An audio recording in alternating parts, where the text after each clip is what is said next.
Environment Canada has issued a significant weather bulletin for regions in the broadcast area.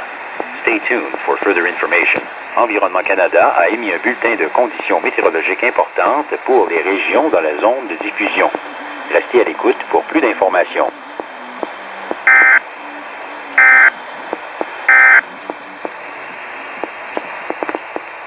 Environment Canada has updated a severe weather bulletin for Southern Ontario at 3:23 p.m. Eastern Standard Time, Sunday, December 9th, 2012. A freezing rain warning is issued for Western Algonquin Park, Lake of Two Rivers, and Deep River, Whitney, Eastern Algonquin Park.